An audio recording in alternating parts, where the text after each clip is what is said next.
രാമശ്ശേരിയിൽ കാർഷികോത്സവത്തിന് തുടക്കമായി. കാർഷിക ഉൽപ്പന്ന ഉപകരണ പ്രദർശനങ്ങൾ, വിപണനമേള, ലേലത്തറ, അട്ടപ്പാടി ഗോത്രവിഭാഗത്തിന്റെ രാമശ്ശേരി ഇഡലി, കുടുംബശ്രീ വിഭവങ്ങൾ, കൂവ, കൂൺ, ചെറുധാന്യ ഉൽപ്പന്ന വിഭവങ്ങൾ, മുളയിൽ തീർത്ത ഉൽപ്പന്നങ്ങൾ തുടങ്ങി നിരവധി ഉൽപ്പന്നങ്ങളാണ് മേളയുടെ ഭാഗമായി ഒരുക്കിയിരിക്കുന്നത്. വിദ്യാർത്ഥികൾക്ക് ഓണക്കോടി സമ്മാനിച്ച് പറവൂർ SNV സംസ്കൃത ഹയർ സെക്കൻഡറി സ്കൂൾ. പരിപാടി സംഘടിപ്പിച്ചത് കരിയർ ഗൈഡൻസ് ആൻഡ് കൌൺസിലിംഗ് സെന്ററിന്റെ ആഭിമുഖ്യത്തിൽ. Guruvayur Devaswom board member KP Viswanathan ഉദ്ഘാടനം നിർവഹിച്ചു.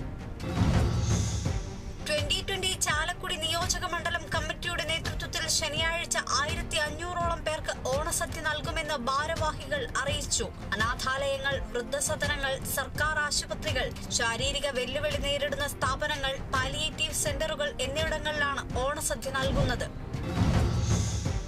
തൃശൂർ ഒല്ലൂരിൽ കഞ്ചാവുമായി 3 പേർ പിടിയിൽ. വിവേക്, സമീത് മോൻ, ശശിധരൻ എന്നിവരാണ് പിടിയിലായത്. പോലീസിന് ലഭിച്ച രഹസ്യ വിവരത്തെ തുടർന്ന് നടത്തിയ പരിശോധനയിലാണ് ഇവരെ പിടികൂടിയത്. ഇവരിൽ നിന്നും 6 കിലോ കഞ്ചാവ് കണ്ടെടുത്തു. കോട്ടയം കിസ്കോ ബാങ്ക് ഓഡിറ്റോറിയത്തിൽ ആരോഗ്യ ബോധവൽക്കരണ ക്ലാസും ജെറിയാട്രിക് മെഡിക്കൽ ക്യാമ്പും നടത്തി. നഗരസഭാ chairman Shaju V Thuruthan medical camp ഉദ്ഘാടനം ചെയ്തു. തിരുവനന്തപുരം അഗസ്ത്യവനം നെയ്യാർ വനമേഖലയിൽ എക്സൈസിന്റെ സ്പെഷ്യൽ ഡ്രൈവ്. പരിശോധന നടത്തിയത് എക്സൈസ് സ്പെഷ്യൽ സ്ക്വാഡും ഫോറസ്റ്റ് ഡിപ്പാർട്ട്മെന്റും സംയുക്തമായി. കോട്ടയം പാലാ നിയോജക മണ്ഡലത്തിൽ ഓണം ഫെയറിന് തുടക്കം. മാണി സി കാപ്പൻ MLA ഉദ്ഘാടനം നിർവഹിച്ചു. ഓണം ഫെയർ സപ്ലൈകോയുടെ നേതൃത്വത്തിൽ. കൊല്ലം ചിതറ ഐരക്കുഴിയിൽ ഓടിക്കൊണ്ടിരുന്ന കാറിന് തീപിടിച്ചു. തീപിടിച്ചത് മടത്തറ സ്വദേശികളായ 2 പേർ സഞ്ചരിച്ച കാറിന് ആളപായമില്ല.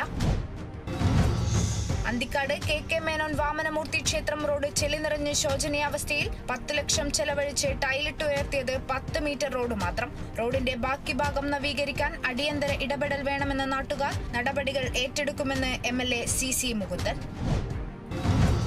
കൊല്ലം അഞ്ചലിൽ സീരിയൽ നടന് ബാർ ജീവനക്കാരുടെ ക്രൂരമർദ്ദനം. മർദ്ദനമേറ്റത് സീരിയൽ നടനും ഓൺലൈൻ സെന്റർ നടത്തിപ്പുകാരനുമായ സലീലിന് വാരിയലിനും നട്ടലിനും ഉൾപ്പെടെ ഗുരുതര പരിക്ക്.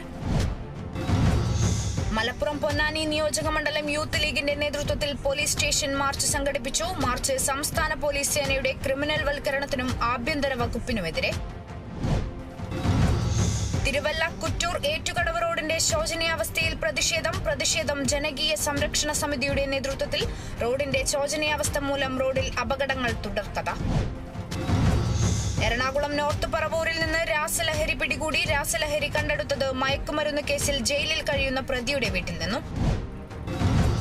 കോട്ടയം കടുത്തുരുത്തിയിൽ ബ്ലോക്ക് കോൺഗ്രസിന്റെ പേരിൽ വ്യാജ പ്രചരണം. സർക്കിൾ ഇൻസ്പെക്ടർക്ക് പരാതി നൽകി കോൺഗ്രസ് ബ്ലോക്ക് കമ്മിറ്റി. കോട്ടയം ഈരാറ്റുപേട്ടയിൽ വാഹനാപകടത്തിൽ 7 പേർക്ക് പരിക്ക്. അപകടത്തിൽപ്പെട്ടത് ഇല്ലിക്കൽ കല്ലിൽ നിന്നും മടങ്ങിയ വിനോദസഞ്ചാരികൾ യാത്ര ചെയ്ത വാഹനം. പരിക്കേറ്റവർ ആശുപത്രിയിൽ. കൊല്ലം ശൂരനാട് പഞ്ചായത്തിന്റെ വഴിയോര വിശ്രമ കേന്ദ്രം നാടിന് സമർപ്പിച്ചു. പഞ്ചായത്ത് പ്രസിഡന്റ് ശ്രീകുമാർ ഉദ്ഘാടനം ചെയ്തു. ഓണക്കാലമായതോടെ സബ്സിഡി സാധനങ്ങളുടെ വില വർദ്ധിപ്പിച്ച് സപ്ലൈകോ. വർദ്ധിപ്പിച്ചത് സബ്സിഡി സാധനങ്ങളായ കുറുവയരി, തുവരപ്പരിപ്പ് തുടങ്ങിയവ. അത്യാവശ്യ സാധനങ്ങൾ സപ്ലൈകോയിൽ ലഭിക്കുന്നില്ലെന്നും ആക്ഷേപം. മലപ്പുറം പൊന്നാനിയിൽ കേരള ശാസ്ത്ര സാഹിത്യ പരിഷത്തിന്റെ നേതൃത്വത്തിൽ ജനസംവാദ യാത്ര സംഘടിപ്പിച്ചു.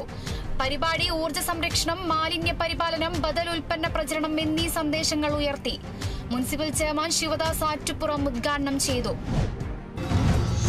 മലപ്പുറം പൊന്നാനിയിൽ കലാപാഠശാല ആകാശവാണിയുടെ സഹകരണത്തോടെ കാവ്യവിചാരം പരിപാടി സംഘടിപ്പിച്ചു. പരിപാടി നടന്നത് ഇടശ്ശേരി സാഹിത്യ മന്ദിരത്തിൽ വെച്ച്. കാവ്യാലാപന പരിപാടി പ്രൊഫസർ MM നാരായണൻ ഉദ്ഘാടനം ചെയ്തു.